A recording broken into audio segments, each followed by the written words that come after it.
গত কয়েকদিনে আমাদের খামারে কি কি গুরুত্বপূর্ণ কাজ করা হয়েছে সেই সবকিছু আপনাদের মাঝে এই ভিডিওতে দেখানোর চেষ্টা করব। আর গত কয়েকদিন যেহেতু ভিডিও আপলোড দেওয়া হয়েছিল না, যার কারণে এই ভিডিওতে গত কয়েকদিনের কাজ অল্প অল্প করে দেখানোর চেষ্টা করব ইনশাআল্লাহ। আসসালামু আলাইকুম সকলকে, আশা করি সবাই ভালো আছেন এবং আলহামদুলিল্লাহ আমি আল্লাহ তাআলার রহমতে অনেক ভালো আছি। রোজার মধ্যে আমাদের এই বাছুরটি হয়েছিল আলহামদুলিল্লাহ, এবং এই বাছুরের ছবি আপনাদেরকে আমি ফেসবুকে পোস্ট করে দেখিয়েছিলাম। এখন আপনারা অনেকেই বলতে পারেন যে আজকের ভিডিওতে এটা আমি কেন দেখাচ্ছি। আজকের এই ভিডিওতে বাছুরটি দেখানোর একটা উদ্দেশ্য হচ্ছে যে বাছুর হওয়ার পরে আমাদের খামারের জায়গা একটু অল্প হয়ে গেছিল, যার কারণে গরুগুলো রাখতে একটু কষ্ট হয়ে যাচ্ছিল। কারণ আমাদের খামারের এক সাইডে অনেকগুলো ডাম রাখা ছিল, ভুট্টার ডাম, মানে যেগুলো ডামে আমরা ভুট্টা রেখেছিলাম। আর এটাই হচ্ছে সেই বাছুর যে বাছুর আপনাদেরকে একটু আগে ভিডিওতে দেখালাম, এবং এখন যে ভিডিওটি দেখতেন এটা হচ্ছে তার পরের দিন সকালে। এটাই হচ্ছে আমাদের খামারের ভিতরের জায়গায় গরুগুলো আছে, আর ওই সাইডে ডাম আছে। ওই ডামগুলো আমরা এখনই বের করে ফেলবো। তো দেখতে পাচ্ছেন ডামগুলো একবারে বের করে ফেলা হয়ে গেছে। এই জায়গায় মোট 10টা ডাম ছিল। আর ডামগুলো থাকার পরে গরুগুলো অনেক সমস্যা হচ্ছিল, কারণ এখন গরু যেহেতু বাচ্চা দিয়েছে, যার কারণে জায়গা একটু বেশি দরকার, যার কারণে ডামগুলো অনেক সমস্যা হচ্ছিল। এই মুহূর্তে যে ডামগুলো দেখতে পাচ্ছেন এগুলোর ভিতরে রাখা ছিল, আর এইগুলো ডাম সরানোর পরে আলহামদুলিল্লাহ পুরোপুরি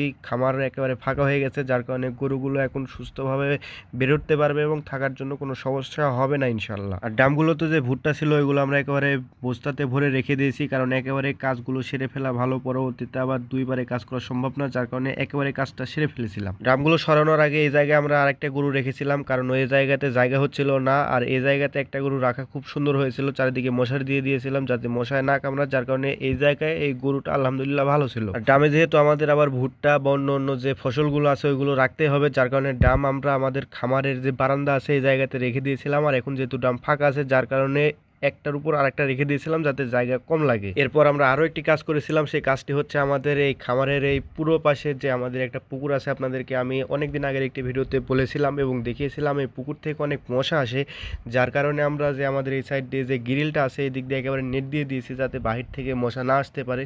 যদিও ঘরের মধ্যে অনেক মশা আসে, সেগুলো মারার চেষ্টা করি, কোয়েল দিয়ে রাখি, যেটার কারণে মশা একটু কমেছে। আর মশা খামারের জন্য বা গরুর জন্য কতটা ক্ষতিকর সেটা হয়তো আপনারা জানেন, যাদের গরু আছে তারা তো জানেনই, যার কারণে মশা নিয়ন্ত্রণ করা খুব প্রয়োজনীয়, এবং আলহামদুলিল্লাহ এটা দেহে আমাদের একটু কাজে দেশে, মানে একটু হলেও মশা কম লাগে এখন। এরপরে আমরা আরো একটি গুরুত্বপূর্ণ কাজ করেছি, সেই কাজটি হচ্ছে আমরা রসুন লাগিয়েছিলাম অল্প একটু জায়গাতে, সেটা আপনাদেরকে দেখিয়েছিলাম। সেই রসুন আলহামদুলিল্লাহ উঠানো হয়ে গেছে, এবং উঠানোর পর সুন্দরভাবে শুকিয়ে আমরা এই জায়গায় রেখে দিয়েছি। যদিও গতবার আমরা এই জায়গায় রেখেছিলাম, আমার আগের যারা ভিডিও দেখেছেন তারা হয়তো খেয়াল করলে বুঝতে পারবেন যে গতবারও আমরা এই জায়গায় রসুন রেখেছিলাম, যার ন্যায় প্রতিবারের মতো এবারও আমরা এই জায়গায় রসুন রেখেছি। যাই হোক, এই হচ্ছে কিছু গুরুত্বপূর্ণ কাজের ভিডিও, মানে অন্য অন্য কাজ তো ছিলই, তার পাশাপাশি আমাদের খামারের যে গুরুত্বপূর্ণ কিছু কাজ করা হয়েছে সেটা আপনাদেরকে এই ভিডিওতে দেখানোর চেষ্টা করলাম। যদিও সবকিছু দেখানো সম্ভব হয় না, যতটুকু সম্ভব হলো ততটুকু দেখালাম। আর মাঝখানে অনেকদিন ভিডিও আপলোড দেওয়া হয়েছিল না, যেটার জন্য আমি আন্তরিকভাবে দুঃখিত। যদিও এখন শরীর একটু খারাপ, তবুও আমি চেষ্টা করব রেগুলার ভিডিও আপলোড দেওয়ার এবং কাজের মধ্যেই থাকার। আর আপনাদের সকলের কাছে আমার একটি অনুরোধ, মানে আপনারা যারা যারা এই মুহূর্তে ভিডিওটি দেখছেন তাদের কাছে